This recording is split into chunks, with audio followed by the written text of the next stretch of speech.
So amma maante galgala kana bule bariilla ammoo sanbata guddaa special sabbasi waan ta'eefi oole halkan tokko guyyaa tokko.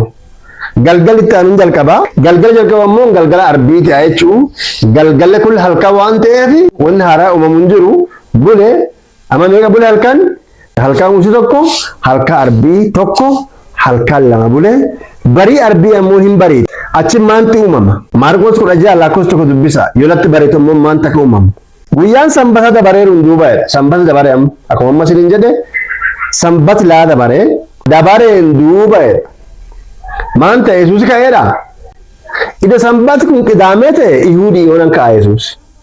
Ilaa sanbati kun qidaamee ta'e Ihuudii ka'a ture.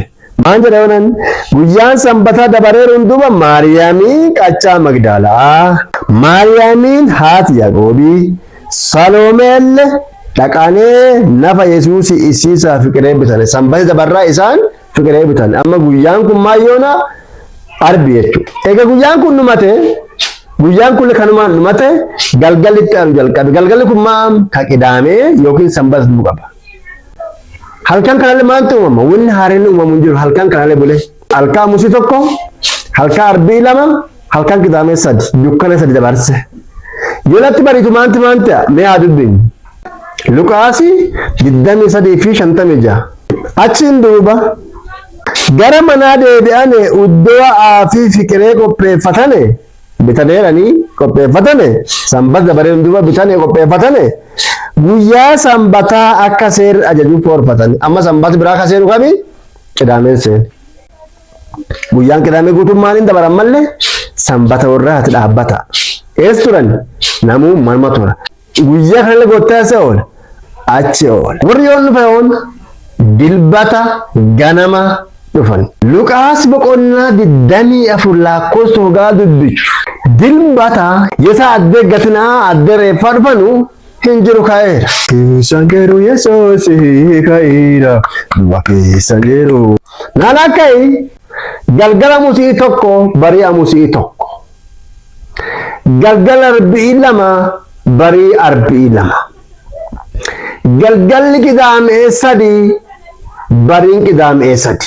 Halkan sadiif guyyaa sadi boolla keessa bulee jiraataan du'aayii keessaa ka'eera du'a keessan jiru ka'eera du'a keessan jiru Yesuus.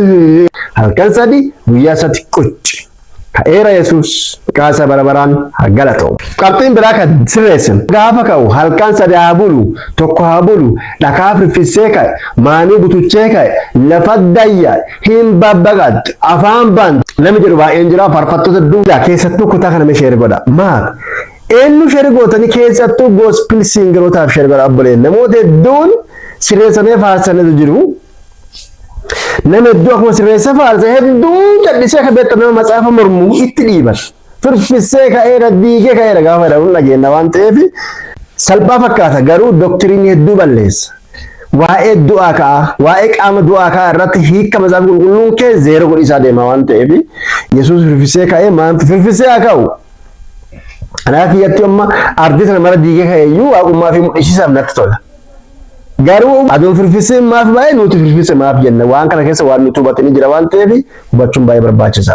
Asirraa akkamii hubanna seetan Maarqos 16 gubbaatti eentu dhakaa irraa nu kaasaa jedhaa gara addee awwaalaa sani deemaa turan. Namoota achi deemanu eentu dhakaa awwaalaa irraa nu kaasa jedhaa achi deeman.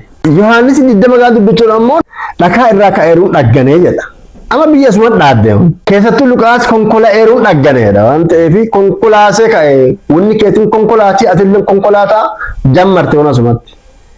Garuu yoo hubattanii ilaaltanii Matoos maan jedheera dhakaa san namni kaase Yesuusii moti ergama waaqatti irraa kaasee irra ta'e jedha. Yesuusin kaanye obboleeyye.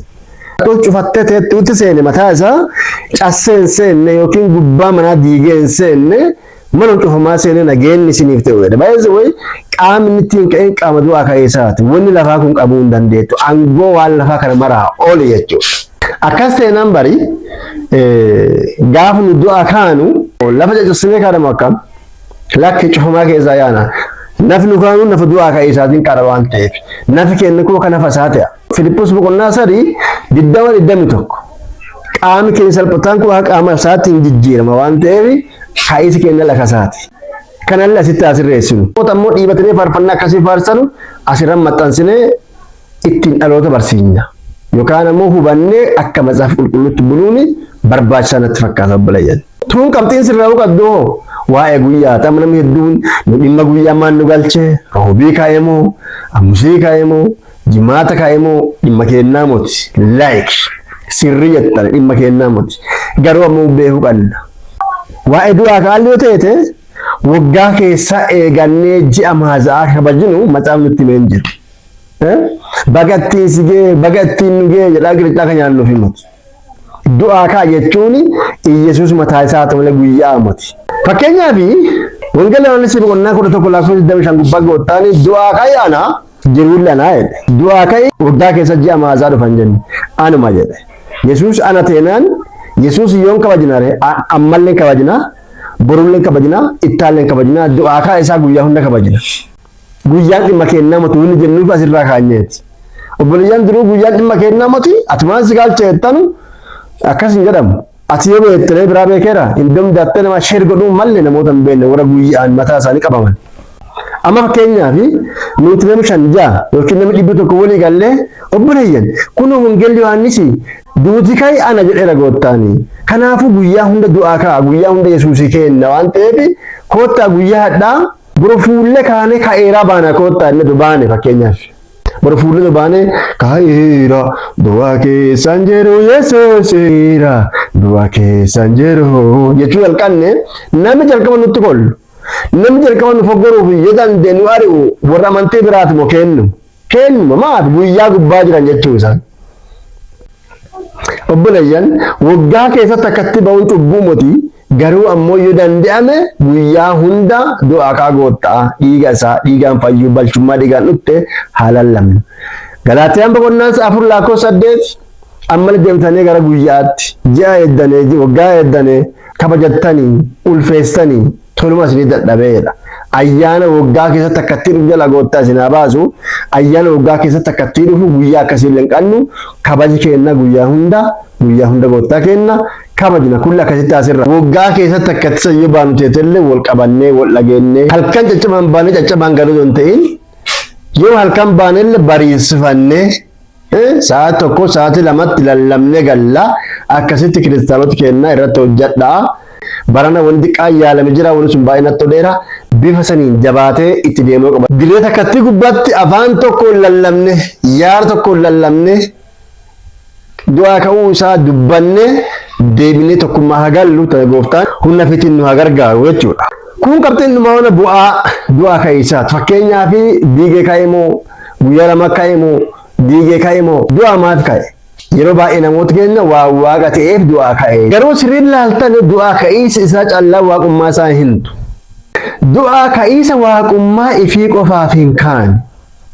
Garuu ammoo bu'aa jiru dhandhamachuun barbaachisa. Bu'aa wal qabatee akka waliigalaatti yoona galgala itti faaskaa kabajanii kaase rakkinni adda addaa danfa isaa ko'uu isaa muddama isaa asii achi kadhatu asii daadmatuu isaatirraa kaasee bu'aan tokko lamaan laakkamee sii kennamu jira. Fannoo gubbaa fannifamee jechoota ni dubbate hin beektanii pilaas Galaatiyaan boqonnaan 3:13 fannoo gubbaatti namni fannifa abaaramaa waan ta'eef inni si'iif yookiin anaaf si jedhee abaaramaa ta'ee abaarsa nurraa kaase keessattuu abaarsa seera.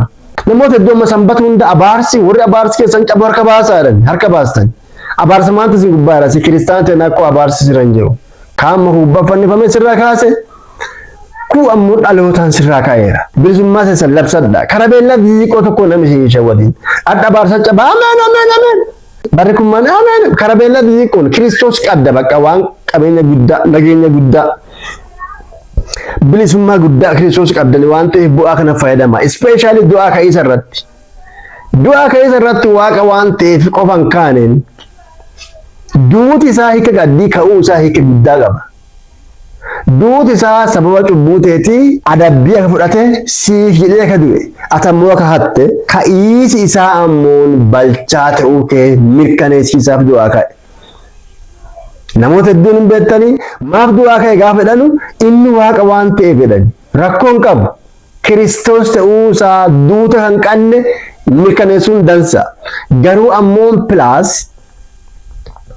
Matsaaf Qulqulluun jala muree kan nutti hime du'aa ka'iisa isaatiin balchaa kan ta'e. Roomee boqonnaa 4 lakkoofsa 24-25. Sababa cubbuu teennaas du'ee balchummaa teeti tiyyaaf ka'e. Inni ka'e jechuun ati balchaa jechuudha.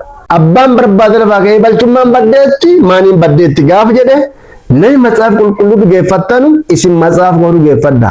Matsaafi balchummaa hojii namaati jedhamu du'aa fi ka'iisa Yesuusiiti jedha. So namni balchummaa hin jirtu baddeetti jedhu inni hiikkisaa hin kaane dhiisa jira waan ta'eef isin warri du'aa fi kaa'aa ilma Waaqaa dhugeeffattanii muraa cubbuu teessee jalaa baatanii balchummaa argattan badhaataneettan.